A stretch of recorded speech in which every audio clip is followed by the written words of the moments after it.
It is a sad day that May Day 2020, the majority of the world's workers will remain confined to their homes instead of participating in the traditional parades and strikes. In addition to the economic crises of capitalism, there is a pandemic. Yet another one after avian flu, SARS, and the Ebola viruses. Along comes COVID-19, which belongs to the family of coronaviruses, RNA, and envelope viruses. This calamity will be added to the long list of disasters caused by the accumulation of capital, a process which pushes millions and millions of human beings into precariousness and misery. Along with, capitalism also devastates the planet and, in particular, destroys the habitats of wild animals, which brings us into contact with new deadly viruses. The COVID-19 epidemic, by forcing a majority of workers to stay at home, has aggravated an already existing economic crisis. Even bourgeois economists agree the pandemic only reinforces an already existing economic trend. The Great Economic Crisis of 08-09 and the second recession of 2012-14 together resulted in the worst economic crisis since World War II. After drops in industrial production ranging from -14% to -30%, there was a small economic recovery which peaked in mid-2017, then slowed down sharply throughout the following year, and then became downright negative in 2019. Among the large industrialized countries, only the young Asian capitalist nations of China and South Korea have exceeded pre-2008 industrial production. In Europe, only Germany and Belgium exceeded 2007 production levels, but in 2019, German industrial production fell by 4.6%. Germany, which exports almost 40% of its gross domestic product in manufactured goods, is particularly sensitive to international trade and therefore to the recessions of world capitalism. The United States is presented as having surpassed the 08-09 crisis with the 2019 Industrial Production Index of 4.8% higher than in 2007. However, if we examine this data a little more, we see that a major weight has been given to the production of shale gas and oil in the index calculation, while manufacturing production is still 3.9% lower than it reached in 2007, and for construction we are at -47% compared to the height in 2004. To this summary, accounting of world industrial production is a catastrophic financial situation. States, industrial and commercial enterprises, as well as families can be found crumbling under a mountain of debts. According to the Institute of International Finance, current debts are more than 3 times world GDP. Private sector debt remains 2/3 of global debt. As for the nations, the United States, Japan, and China together account for more than half of the total debt. How did we get here? The capitalist mode of production replaced the scattered and fragmented production of the small peasant and the craftsman with the industrial production of big business based on the collective and centralized work of salaried workers, who have neither the ownership of the means of production nor that of the product, a production which requires a whole social organization and the latest technical and scientific knowledge. In doing so, capitalism has developed the economic basis of a future communist mode of production on a wide scale.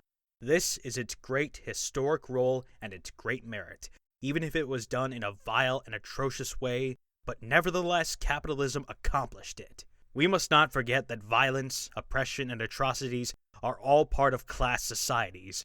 From this point of view, capitalism has invented nothing, except that it has pushed these atrocities to a larger scale, especially during the imperialist era. But in capitalism, appropriation remains private, which contradicts this social economic base. The aim of production is not the satisfaction of human needs, but the accumulation of capital. However, the more the productivity of labor increases, thanks to technical and scientific progress, the more the rate of profit falls, which is inevitable and comes into contradiction with the accumulation of capital. And since the appropriation remains private, management is mercantile, and each company is autonomous and must have a positive monetary balance, hence competition and the trade war. As production remains marketable, the accumulation of capital presents itself as an immense accumulation of goods, the value of which must be realized, hence the regular overcrowding of markets and the repetition of crises in overproduction. There cannot be a balance between supply and demand. On the contrary, there is constant chaos, which ultimately, from cycle to cycle, leads to a general crisis. This economic system no longer has any reason for historic existence. Capital has become a purely parasitic organism which survives in the interests of a privileged minority, the big industrial, financial, and landholding bourgeoisies.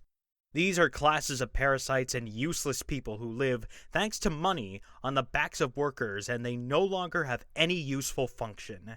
There is only one thing left to do: execute the historic sentence by expropriating them, and by abolishing the capitalist relations of wage and capital production, and by passing to a communist management of production and distribution. That is to say, moving on to a social management, no longer mercantile and merchant, but based on physical accounting and social management, a centralized method of production. Today we know on the one hand what are our resources and the means of production and how many workers are needed and able to work, and on the other hand, we know what our collective and individual needs are. But by closing all socially useless sectors, that is to say everything related to money management, banks, financial institutes, stock exchanges, and social security, we can reduce the time of work required to 4 hours a day, while largely meeting our collective needs: maintenance of communications networks, schools, hospitals, construction of housing for the entire population, etc., as well as our individual needs, and much better than under capitalism and without destroying nature. The achievement of this goal requires the overthrow of the big bourgeoisie and the dissolution of its state, which is unusable by the workers. But to achieve this goal, the workers' vanguard must organize themselves into real class unions, which requires leaving the reformist unions, which are radical in words but in reality do everything to sabotage the struggles and prevent any real centralization. The capitalist regime's loyal unions, in fact, prevent any real centralization of struggles and blocks their extension, thus leading the proletariat towards defeat and demoralization. The trade union struggle is the first school of class struggle, hence its importance.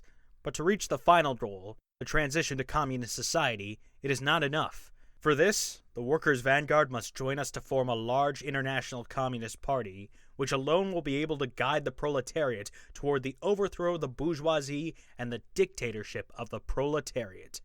In 08-09, following the energetic intervention of central banks and states, world capitalism narrowly avoided a crisis like that of 1929, but at the cost of a giant indebtedness of the capitalist states. Today's motor production is kept in a state of survival with interest rates close to zero, even negative, and still, companies and states are collapsing in debts. Faced with the current crisis, the scale of which promises to be gigantic, we are putting back several layers. Central banks are buying government and corporate bonds for hundreds of billions, and debt is soaring. Recently, the Italian state, already in debt up to 134% of its GDP, could see its debt increase toward the end of the year to 170 to 80% of its GDP. France would see the state's debt go from 100% to 130 to 50%, never before. Meanwhile, investors are starting to flee Europe. With the bankruptcies that lie ahead, the debts will explode and inevitably the interest rates will rise, because European Central Bank alone cannot meet demand. Sooner or later, big systemic banks like Deutsche Bank will go bankrupt, as well as the big state banks like the Italian one. The crisis during the futural and ephemeral recovery will push the various imperialist monsters to a general confrontation, with a view to reportation of the world according to the new balance of power which has developed over the last 30 years, which has seen to emerge a new imperialist with teeth just as long as the previous ones, China, which is actively preparing to take over by taking the place of the United States, just like the latter did with England. The perspective that is looming in the next 10 to 15 years is for World War III, with all its atrocities and terrifying destruction, which the wars in Ukraine and the Middle East give us a hint of what they will be like, or international communist revolution. Either humanity finally leaves its prehistoric times by moving on to communism, or it will experience a new setback and will again undergo a century of frenzied accumulation of capital with all its procession of horrors and destruction.